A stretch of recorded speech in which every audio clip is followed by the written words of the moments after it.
Okay, for time's sake, and since anyone who joins in the next few minutes will only miss what I'm saying, we'll get started. Good morning, Bhavna. Hi. So we're really excited to have Kerry Smith from McDonald. As I say, she is the EDI manager of the Middle East and Africa region in Mott MacDonald. I'm sure she will speak a bit about her experience shortly as the presentation progresses too.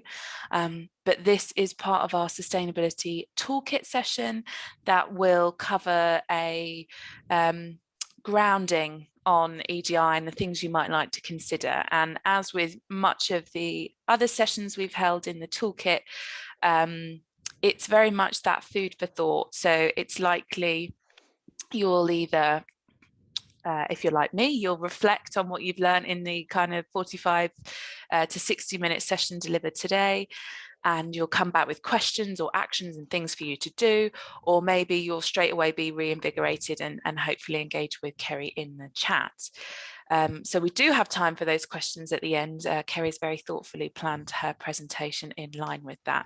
So then all it is for me to say is that we're recording this session so that we can disseminate it to those colleagues who've expressed an interest but not been able to make this slot, and it would be great if you're engaging in the chat box just with one another really at the beginning, you know, saying hi, sharing the organization that you're from. You're all smaller providers of the association, and it's nice to connect. It's nice also for Kerry and Andrew to know who is on screen with them. Bhavna, thank you so much for getting us started. I will shortly pop my own introduction in there, and without further ado, I suppose it's over to Kerry. Good morning, everyone. It's really nice to be here. Like Hayley said, we've got about anything from 30 to 60 minutes, really depending on what you want out the session. My name's Kerry Smith and I am the EDI manager, so Equality, Diversity, Inclusion Manager for Mott MacDonald. We are one of the largest engineering consultancy companies and we cover over 100, we work in over 150 countries.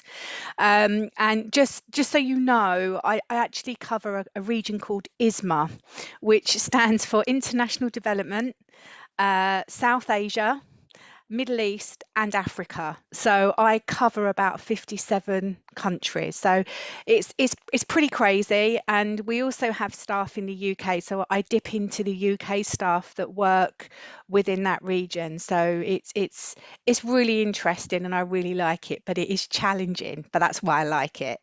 So I have got a PowerPoint, which I'm going to share with you. So I'm just going to share my screen and hopefully I won't lose you all. Bear with me.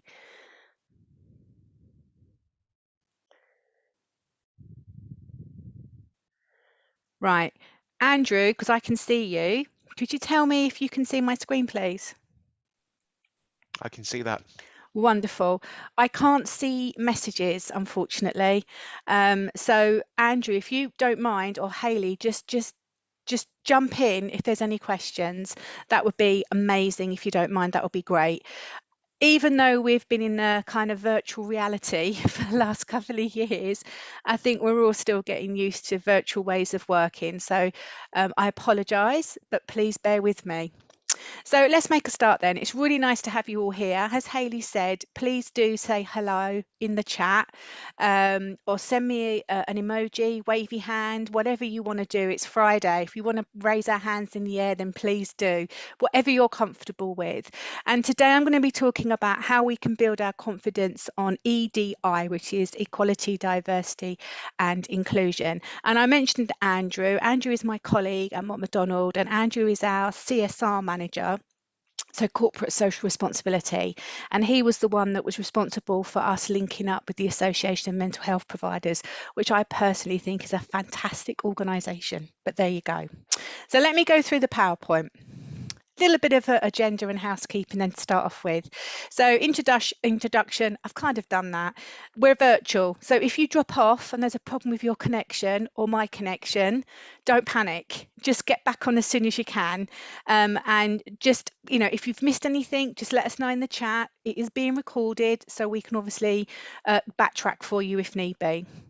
I always ask people to have respectful listening. I think it's always a good thing just to check in and remind people. And by that, I mean, we're all human, we all come from different areas, we've all got our own opinions.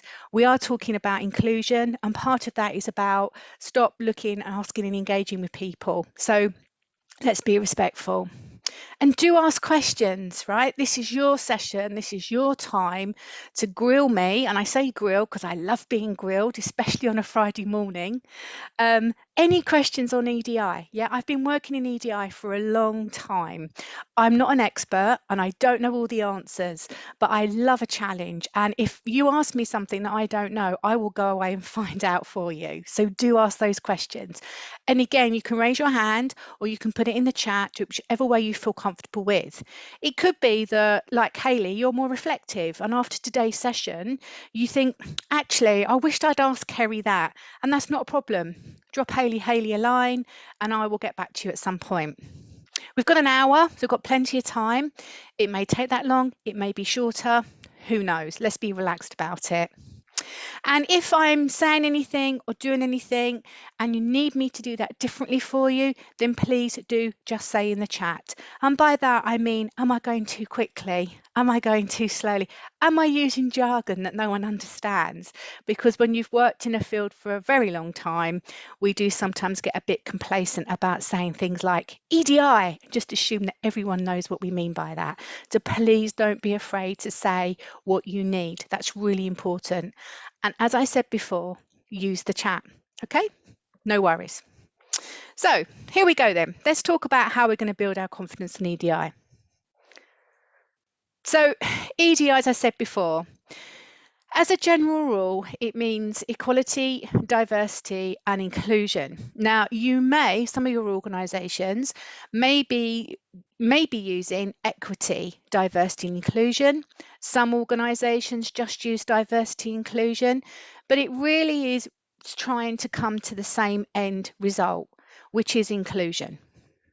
And so it's up to you what your organisation does or how they call it, but just be clear on what your outcomes are. And usually, like I said before, it's about how we include everybody within our organisations and also in the services that we provide. Okay. So EDI, what does it look like in practice? Right. So I always, often, that doesn't make sense, does it? I tend to use cartoons. We can get lots of photos from around the world. The thing is about EDI it's about how people feel included in whatever they do, whether it's working for someone or whether it's actually accessing a service. So you all provide a service, and it's about whether your clients or your customers or your service providers feel that they are included and can fully access your services. That is the essence of EDI, equality, diversity, and inclusion. And we're talking about the UK today.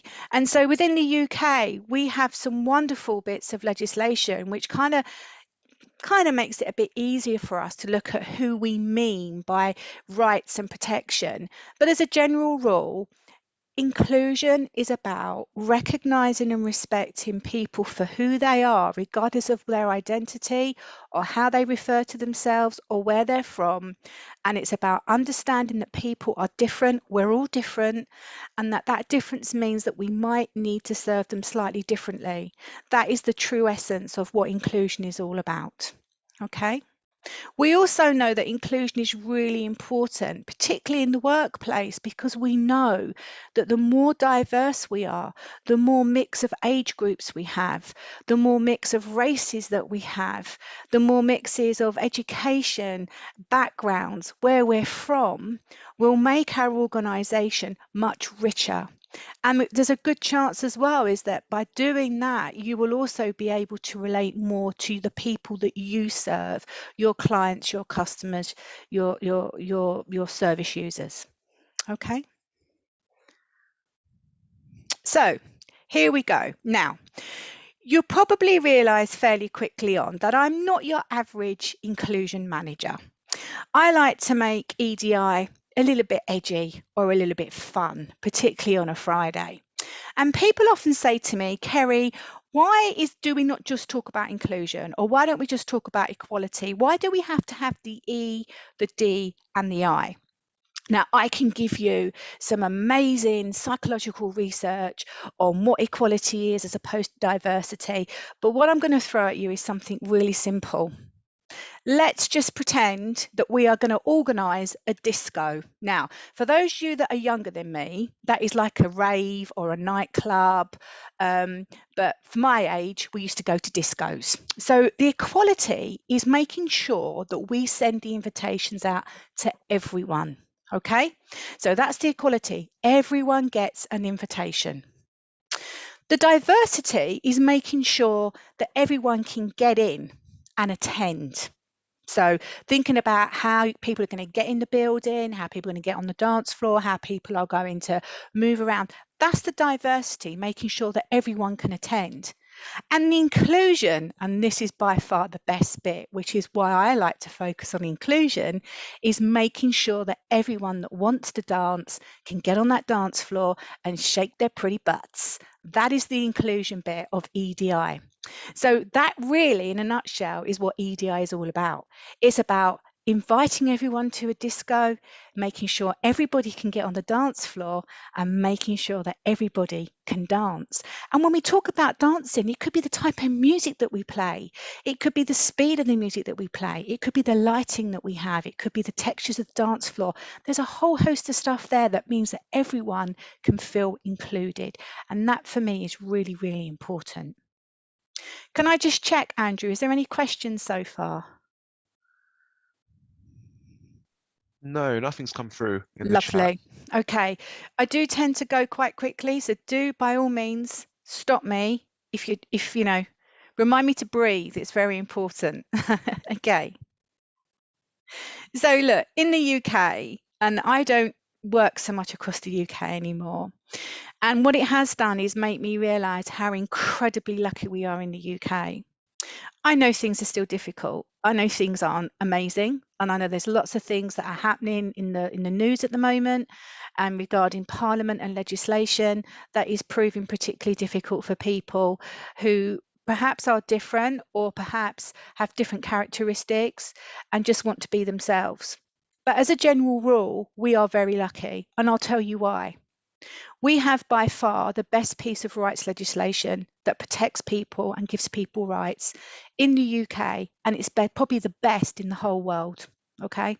Now, I spend my time reading quite a lot of bits of legislation, and I'm telling you, the Equality Act is very extensive. It's extensive for us as individuals, but it's also extensive for employers, but it's also extensive for us that are service providers. It's very clear on what we should and shouldn't be doing in regards to making sure that we treat people fairly, with respect, and that we include everyone. Some of you may be familiar with the Equality Act. Now, I don't need you to become a lawyer on the Equality Act. I don't need you to become a legal eagle, so to speak. But what I'm going to do is cover some really bare basics. And the reason that I'm doing that is because this is our benchmark. This is the bare minimum we should be aiming for, because when we talk about equality, diversity, and inclusion, we should really be thinking about best practice. So here we go. I'm going to tell you a bit about the Equality Act and also about what number 9 means. So the Equality Act came into fruition in 2010. Before then, we had lots of different bits of legislation floating around. We had the Race Relations Act, we had the Sex Discrimination Act, we had the Disability Discrimination Act.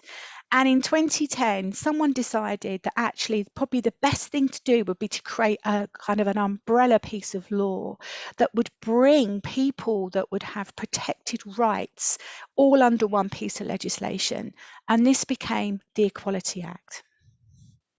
There are 9 protected characteristics. Now, as a person who has rights under the Equality Act, I don't particularly like being called a protected characteristic, but this is the law for you.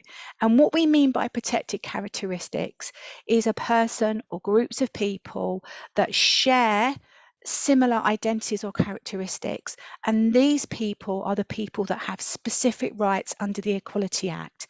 And these are the people who we work with, who we volunteer with, or who we serve as clients or customers, that we need to make sure that we are not discriminating against. So here's the number 9. The first one then is disability. Then we have sex. It was gender, but it's changed to sex.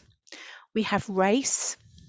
We have sexual orientation, marriage and civil partnership, religion and belief, age, and that's, you can't discriminate against people regardless of their age. So that some people say, oh, it's always older people that we need to protect. No, it's the younger generation as well. It's all ages. There's gender reassignment and pregnancy and maternity. Now, that's quite a lot of people that we need to think about in terms of when we produce or create or design services for people. And if you are a charity, or particularly a mental health charity, there may be some people that heavily fall into one of those characteristics, but it might be that actually your services are in the community and you're going to be meeting people that in all those characteristics. So it's really important that we make considerations about how we're serving those people and what we can do to make sure they don't feel excluded. The Equality Act also gives protection to people in 4 areas of life, as I call it, and I've alluded to 2 already. So if you are, say, for example, you are disabled, you would have specific rights and protection if you are accessing education. And that includes higher and further education and also postgraduate education as well. Management of land and property is a bit of a weird one, but basically it was put in there to say that if you need something in the property, you're renting it, your landlord needs to give you a reason, or landlady needs to give you a reason as to why they are refusing to do it. Okay, so say for example, putting a ramp up over some steps so you can get into the property. They can't just say no, they need to say why they can't do it and come up with some alternatives. We mentioned employment. Employment's a big one for those of us that work, and it does have certain rights for volunteers as well. It's a bit grey, but I always say that erring on caution, if you're an organisation where you've got volunteers, if you need to do something differently and you're able to do it, then I would say do it for volunteers, because the law is grey. So verge on that best practice. And also access to goods and services. And this is the thing that probably you are looking at probably more so in terms of making sure that all of your clients and your customers can access your services. So we have these 9 protected characteristics or groups or identities, and within that, this is the areas where they have specific protection, which is effectively most things that you would do in life. Okay, and access to goods and services is anything. It's getting on transport, it's going to the local swimming pool, it's going to the cinema, it's accessing a shop, it's going to counselling. It covers a huge amount of stuff. All right. There's also this thing in the Equality Act specifically for disabled people. Now, the reason I wanted to mention this, and you're probably fully aware, but it's always good to have a little bit of a refresher, is that disability in the Equality Act is defined as someone having a physical or mental impairment that is long-term and has a substantial adverse effect on their ability to perform day-to-day activities. So if we go back to accessing a goods and service, they could argue that going to some counselling or going to a drop-in mental health centre is actually a service. And disability is not, it's not impairment specific. There are 5 impairments that are covered, and I'm not going to cover that today because it gets too technical. But the key thing here is if someone's had a long-term health condition. So when we're talking about mental health, the long-term part of the law says lasted or expected to last 12 months or longer. So are you really going to sit down and say to somebody, so let me just check, you've been told that you've got anxiety, you've only had it for 3 months, do you think it's going to last a bit longer than that? Do we think they're disabled? You're not going to do that. You're just going to assume that they probably would have rights under the Equality Act.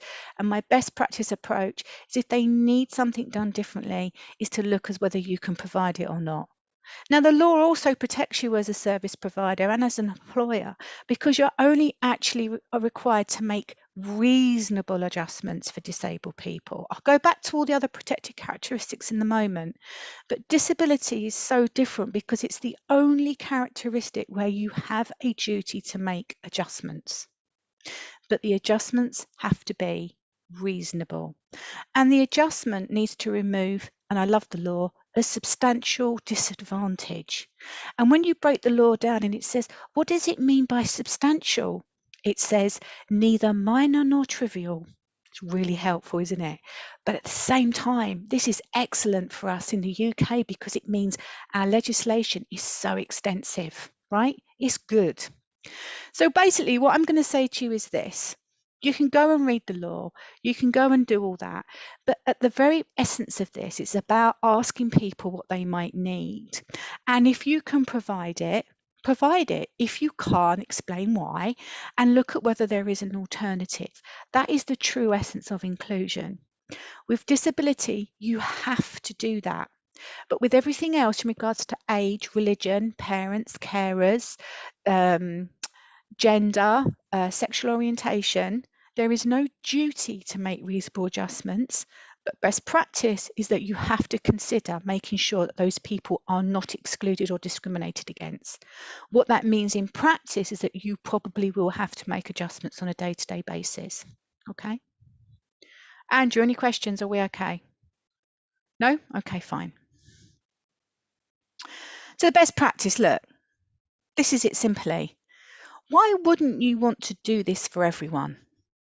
If you can do it and it's reasonable and you could, then why wouldn't you want to do it? Because if you do this, services are going to become more usable. Now, we often talk about accessible in EDI. I don't tend to use that so much. The reason why is when we talk about accessibility, people think mobility, they think ramps, they think wheelchairs. What we want to do is make our services usable for everyone. Yeah, we want everyone to use them. So I tend to use the word usable.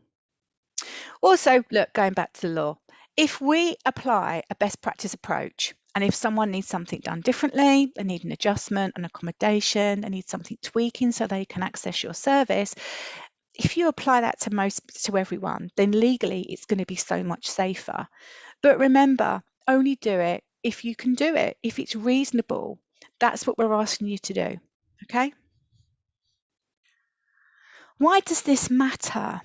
You're smallish organizations, you know, money is very important to you, as well as being able to get more clients or customers in.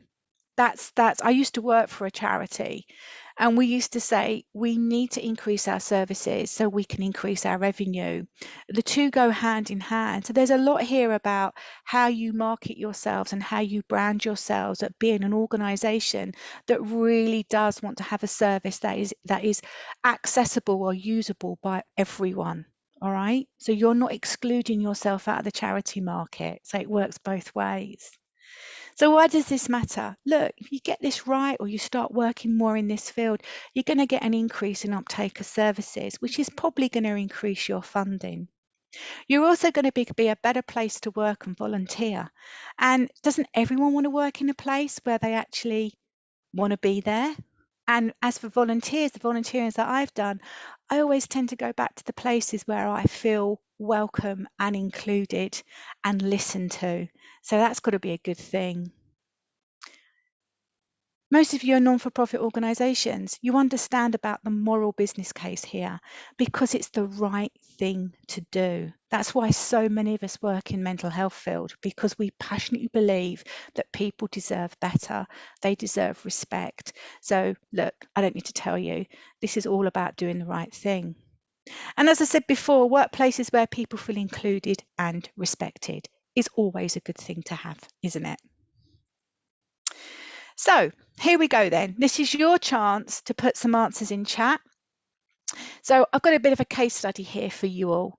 Let's take Ahmed first. So let me just move my box because I can't actually see what my screen is saying. So Ahmed has called to find out about your services.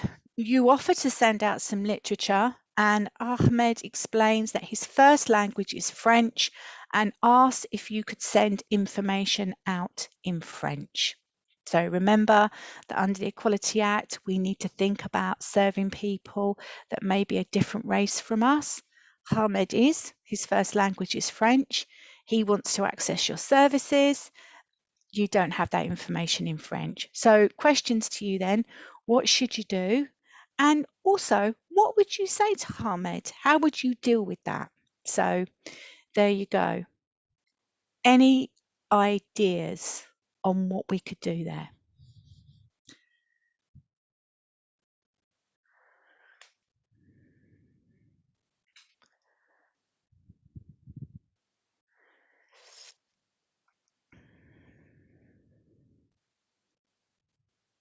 So I'm just looking at the chat now. I've managed to get it up. This is great. I don't even know how I've done this.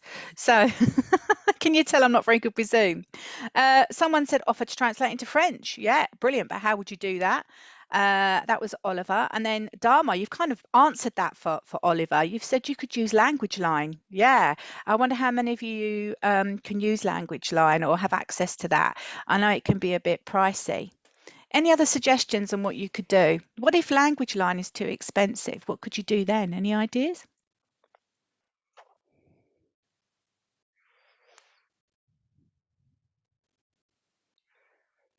Oh yeah, Orla, Google Translate. So I'm going to make a confession. Is there a free app? Oh, I love it. There could be. There's apps for everything, right? So check it out. So Google Translate, I'm going to let you into a bit of a secret here. When I work in Africa, parts of Africa they're predominantly a French-speaking country. So we have to send all our stuff in Mott MacDonald in French. Now, we are lucky that we have some very good English and French speaking colleagues, but I do also know that we have occasionally had to resort to Google Translate in an emergency. And so it's free, you can use it, but always put a caveat on to say that, you know, if we make errors, we apologize. Ideally, you try and find someone who can help you translate it that is French speaking.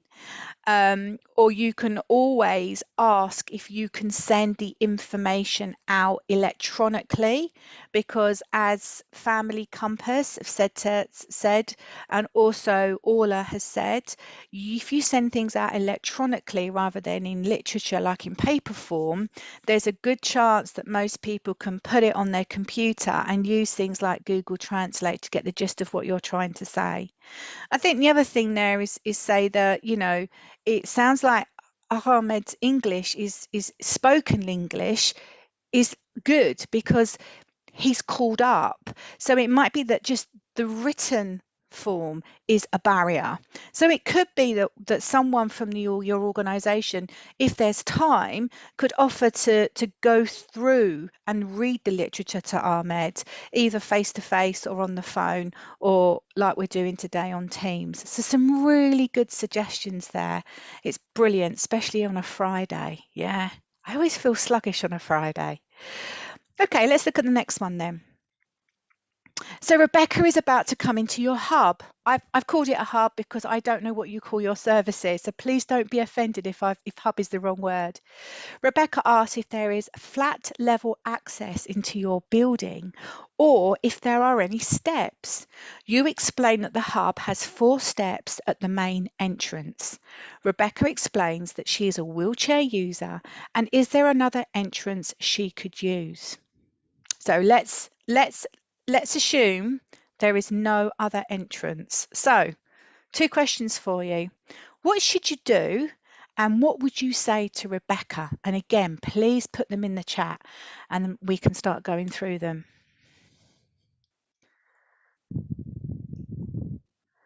So what would you do and what would you say to Rebecca. And Orla, I've just seen your note about text read an option on Word. Thank you for that. That's a really good top tip. Thank you.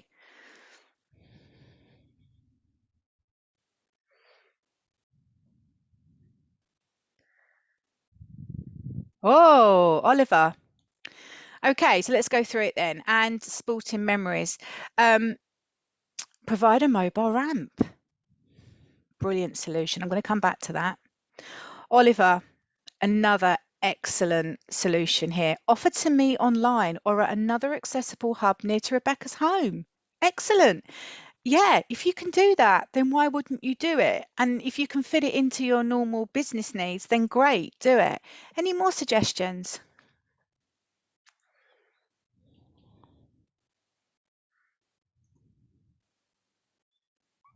Okay, so here's another question for you then. Sporting memories. I love the fact that you've put in there provide a mobile ramp. Put a thumbs up if any of you have a mobile ramp at your hubs. How many of you got mobile ramps at your hubs? Or put it in the chat. Has anyone? And it's okay if you haven't. It's not a trick question. Okay, fine. So my next question is, where would you get a mobile ramp from? Any ideas? I don't believe there's any shops called ramp shops. There could be. Thank you. So Maria, local council, all other council, yeah, could be. There's loads of mobility hire shops. Local authority will provide a list, yep, and you can hire one. Do you know how much, anyone got any idea how much in pounds, sterling pounds, a portable ramp is? Anyone got any idea? Don't anyone go on Amazon or Google it while I'm talking to you. Have a rough idea how much. Maria, 250 quid. Crikey, I reckon yours is gold plated. That's quite expensive. But I love the fact you're overestimating. Yeah, because when I tell you they're probably between about 60 and 100 pounds, what do you think? Do you reckon some of your organisations could have one of those? Do you think it would be worthwhile? Just have a think about it. But we'll go back to Oliver's suggestion. It could be there's other ways in which you could provide the service that's accessible for Rebecca, okay? Now, the reason I'm telling you this is, look, the real essence of inclusion, there's two things. The first thing is thinking about who you're going to provide your services for. Are you going to be inviting people in where they might have a disability and they might need a physical adjustment? Are you going to be inviting people in because they might need information in a different format because English is not their first language? Are you going to be booking appointments in for people when you know they possibly might need to go to Friday prayers? So there's all these things that I want you to think about when you want to produce an inclusive service. Is think about who your customers and your clients are. The law actually asks you to do that. And then the law then says that you can't possibly, we're not mind readers, right? And no two people are the same, but we need to try and think about how we can be as inclusive and usable and accessible as we can be. And then if we don't have it right for everyone, then we find ways in which we can make it easy for people to ask us. We still may not be able to provide it. That's okay, providing we can explain why we can't. And that's the key thing.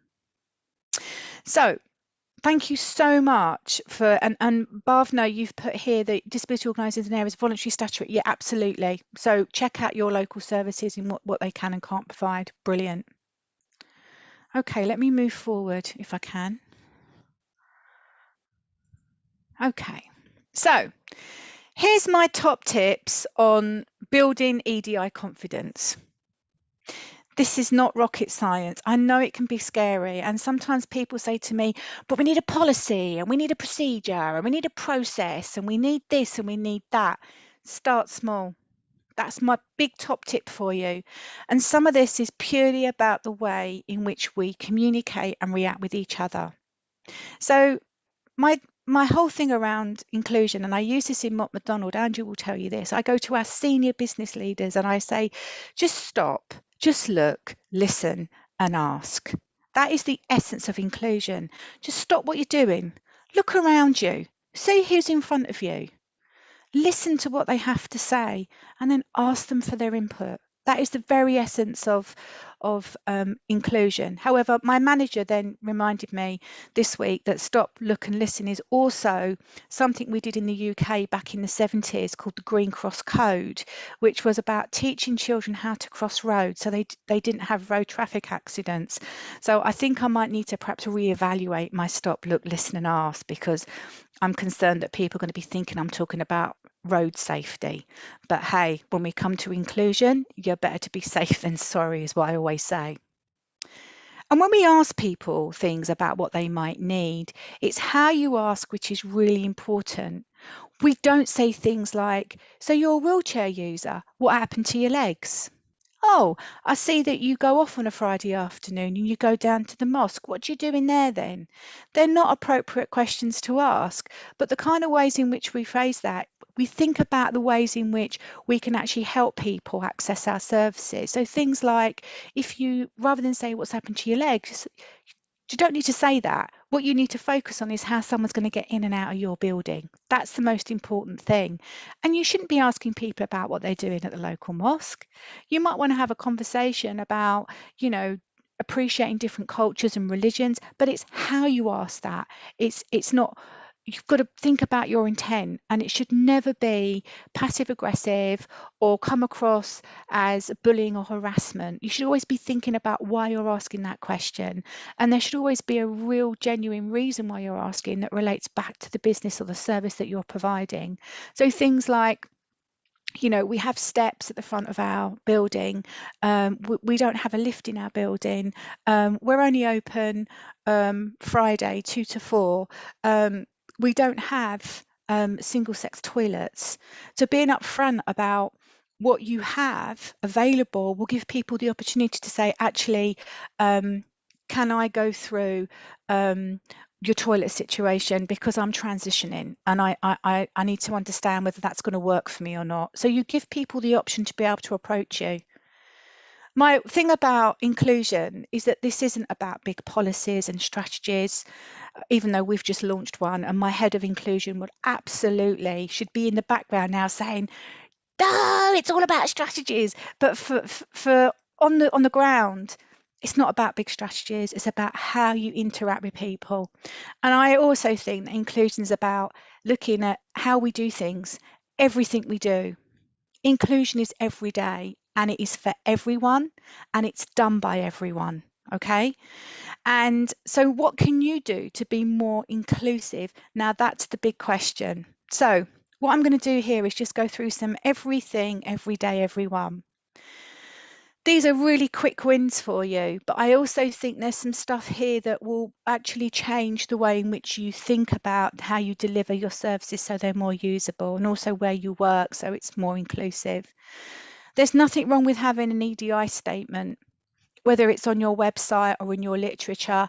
It will help you when you go to get funding, especially for some of the big corporate firms or local authorities, because the local authorities will always be looking at what you're doing around inclusion. Okay.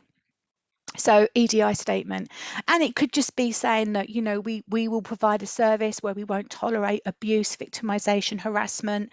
We believe in respecting people regardless of their faith, their culture, their race. There's loads out there. Have a look. I never say Google, but do Google that.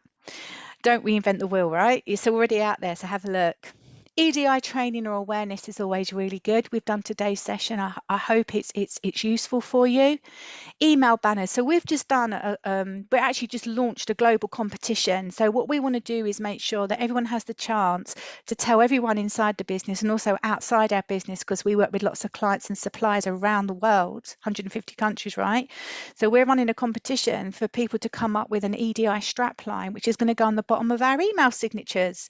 So it shows a commitment to what we want to do in the workplace, not just internally, but also to our clients and suppliers. It sends a really positive message. It's really easy to do, right? You go into your email, you go on your signature, and you put a little email signature in there, and you say, like, everything, every day, everyone. I'll give you that one because I'm not going to put that in our competition because I'm a judge. So you can have that. and get in there before we pick it, yeah? But don't tell anyone. EDI champions and allies, really important. Now, your small organisations, we're lucky we have staff networks. But what you can do is have someone who's happy to kind of think about this stuff and start rolling it out and actually publicly say, I'm the EDI champion for our hub or for our services, and get some allies and go out further afield in your local communities and find out whether you can get some support for people that will be inclusion allies for you. We have allies in our business. We have allies for LGBT, we have allies for parents and carers, we have allies for disabled people, and they're people that will stand up and call people out if they see inappropriate behaviour, etc., etc. They're also there to support you on your inclusion journey. And here's a couple of things for you to think about that are quick wins. So think about when you invite people in to use your services, what kinds of instructions or directions do you give them? Because this is where you can really send a message that's very easy to do around how inclusive you really are. So some of the best office instructions I've seen have not just been, hi, come to here, here's the postcode, see you at 12. I have seen some which include things like Google Maps, or they tell you about where the nearest bus stop is or the nearest train station is. And check this out for a good. I went to the one of the dyslexia associations and I said, can you send me some instructions? And they sent me instructions with photos of landmarks. And it said, when you come out of Euston Station, look up. You will see Pizza Express in front of you. Go towards Pizza Express. How amazing is that? And they said it took them like an hour to do because it just meant someone going out with a photo, looking in every direction, taking it and then putting it on a list of instructions. So if you're not neurotypical or you have a cognitive difference, something like that would be really good for everybody, yeah? Meeting agendas. If you have meetings, think about how you set your agenda. Do you have agendas? Do you give people enough time in the meetings? Do you actually ask people to ask questions and include? And also, different ways of communicating in meetings are very important. So if it's virtual, things like use the chat. Not everybody is a chatterbox like me, right? So be inclusive and think about how you can create meetings with good agendas so people know where they can come in and where they can add value. And think about your comms. Think about the emails you send. Minimum type font should be 12. We use 11 in Mott MacDonald. I'm on the case, it will be changing. Think about how you lay out your emails, as a general rule, things like bullet points, clear action points, clear directions. And this is going to benefit everyone. People who perhaps have a sight impairment, people whose English is not their first language, people who perhaps haven't had the best education and struggle with reading and writing. So the clearer you make it, the better it's going to be for everyone. Okay. Right, I don't even know what the time is. Oh, crikey, I've been going 45 minutes. I'm so sorry. Once I get going, I can't stop. Any questions from anyone? Any thoughts? Hayley, I know you've come online. You're there. Is there anything you want to add? I was just, while people do pop questions either in the chat or the Q&A, I was just going to say there's been some really nice engagement around, people kind of contributing to what you're saying and how they're doing things, which was lovely to see. But from me, whilst people are taking a moment to type those questions in, I just wanted to give an effusive thank you to you, Kerry, because that was fantastic. What does effusive mean, Hayley? Sorry. Just super grateful, full of gratitude, lovely, just big thanks. See, never be afraid to ask anyone. Never be afraid to say, I don't quite understand what you mean. Yeah, and so that's a really good example of me asserting my inclusivity-ness. And yes, Hayley's just very kindly just explained it for me. So that whole thing around asking is really important. So thank you, Hayley. That's really kind of you to say. Thank you. Well, I was expecting a fantastic session, but Kerry, it's lovely to have, and I hope the people on the call feel that it was very tailored to considerate of the market. And actually the one thing I pulled, or one of the things I pulled, was your really important points on this were around not excluding yourself from the charity, the VCSE, the voluntary community and social enterprise market. You know, doing this right opens you up to people who will attend your services because you've made reasonable adjustments, or because you have an ethos and not a strategy but a statement perhaps that shows you will consider them. And I think that's really important to consider for small organizations where we're talking about sustainability. So that was my big takeaway, but otherwise I have lots of notes. So not a question, but from Bauna, Kerry, vibrant and informative session, and dancing analogy is brilliant. Yeah, we've got to keep it real. We've got to keep it, as I say to Andrew, I've got, you know, I'm getting on a bit now. I have teenager child, and I like to keep down with the kids. And everyone loves a little bit of a disco dance, don't they, Hayley? Well, most of us do. And yeah, you've got to make this stuff, I think, Buv, no, you're absolutely right. You've got to find out make sure people understand what you're saying. Yeah.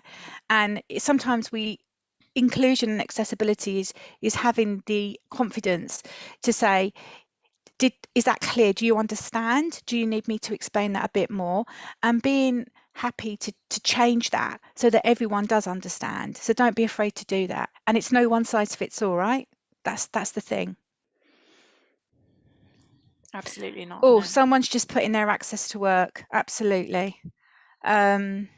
So sorry, Hayley. Family Compass has just said fantastic session. Thank you, Kerry. No, thank you for signing on, and on a Friday. Might be worth highlighting the access to work scheme for individuals too, if they aren't already aware. Can ensure adjustments are made when they are outside the boundaries of being, and I can't see the rest of that message. Perhaps that's just me. Considered reasonable. Yeah. So absolutely, access to work.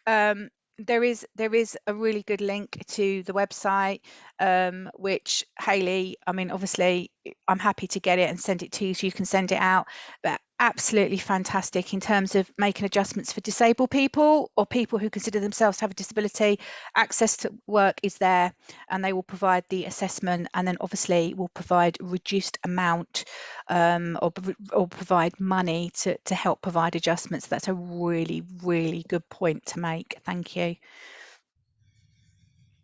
Thanks for that, Family Compass. Okay, brilliant. Well, nothing's come in the last few minutes. Andrew, I was just going to say, Andrew's got his hand up, so it'd be lovely to have you come off mute and either give your reflections or pose a question. Thank you, Hayley, and thank you, Kerry, as well. I have worked with you a lot in the last year, but I have to say I've learned so much from this last 45 minutes. Not to say that you haven't taught me anything in the last year, but that's because we're usually talking about what cakes we're going to go and buy in Greggs at lunchtime, Andrew. Let's be honest. There is a bit of that, admittedly. Me and Kerry have a good working relationship and also a good friendship, which is nice. I think one of the things, some of my takeaways and something that I've actually rectified now, just in the last couple of minutes, is changing my email font from 11 to 12, because it's very small things like that which, you know, from my side, have gone underneath the radar. And I like to think of myself as someone who is fairly inclusive, but I think we don't know everything. And you even admitted that yourself at the beginning as an EDI manager, you don't know everything. So we're always still learning. But asking questions is something that I've done a lot of in my career today at Mott MacDonald and generally. But a question, I think, professionally and personally, that I always felt a bit uncomfortable asking at one point, but it's starting to become a bit more normal, and I think is definitely really important, is how to pronounce someone's name. I've often found that to be a bit of a tricky question to ask, but actually when I've asked people how to pronounce their names, it just seems to be met with a very appreciative nature. So that's something that I've taken away as well. And obviously, you know, this session as a whole has been super useful for me and hopefully for all the organizations involved, but just a testament to Hayley and the mental health program itself. You know, the Association for Mental Health Providers is, you know, doing some fantastic stuff more broadly that I'm lucky enough to read about in emails and newsletters, but I'm super glad that we are focusing on this project as an organization, but generally, given what's happened in the last 2 years, I'll be the first to admit my well-being has taken a bit of a hit.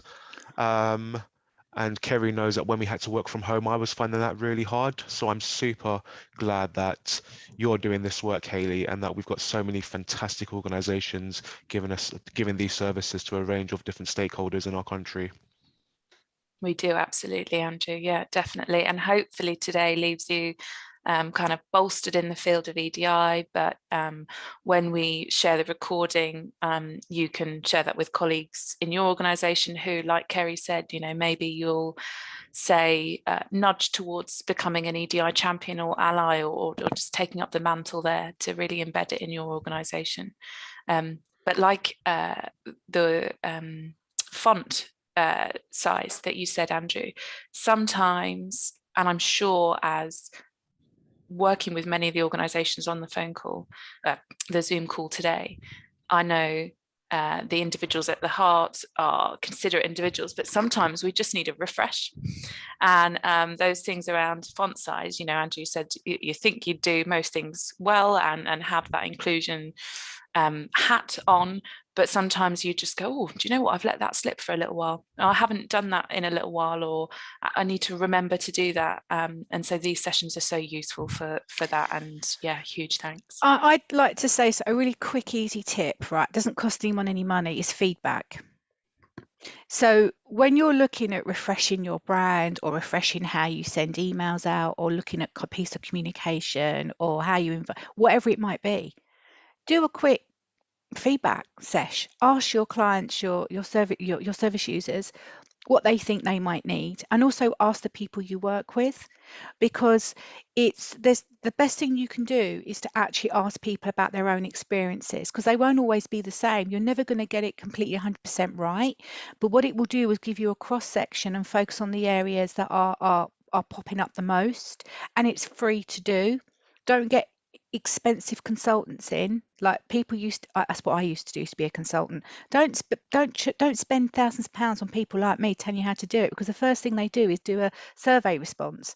So look at the expertise you have already, because your people are your experts.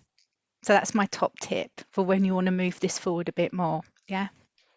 And Baun has actually put in the chat something relatively similar, which is it may be helpful to include within this session where staff, service user and clients, individual EDI are not met, what statutory and voluntary organisations can, I've skipped past that, can be signposted to help with their concerns. Yeah, that's a good question. And there are a few that will help you. In the employment side, and we haven't got time today, but in the employment side, I would always go to ACAS, which is the Advisory Consideration something service. It's free and anyone can use, so anything to do with employment or workplace, I would do that.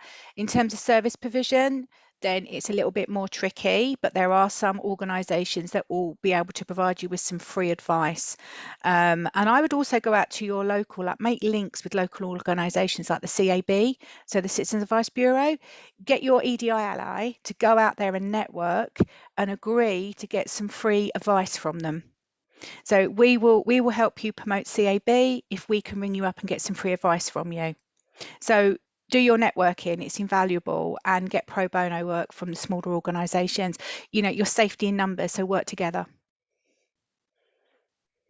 Well, that's a nice note to end on. So I'll just reiterate what Kerry said. If you have any questions that come to you after the session, or any pieces of work that you thought, I'm going to start this, but where do I start, or anything at all, please direct those queries to me. So either mhsp@amhp.org.uk or Hayley@amhp.org.uk, and as necessary I'll loop in Kerry, but I particularly love to pass on some good feedback, so there'll be a feedback form coming out to you, so be honest, but I'm reading the room by the chat box. I think people are really pleased and found the session flew by, as I did too. So we'll finish then just a few minutes early. Tea and tinkle break, everyone, before you go into your 11 a.m. I love that, tea and tinkle. That's brilliant. But there are other beverages available. So thank you so much for joining us, like Kerry said, and really engaging on a Friday morning. It's fantastic. I will get out to you the recording. I will work with Kerry on any links. So we've mentioned that access to work as a prompt from the chat box, someone in the chat box, as well as a feedback form, and that will likely be next week now. But yeah, have a fantastic Friday, and on behalf of the programme, Kerry and Andrew, thank you very much. Thank you so much. Happy Thank weekend. you so much, Hayley. Thank you, Bye. everybody. Bye. Bye all. See you.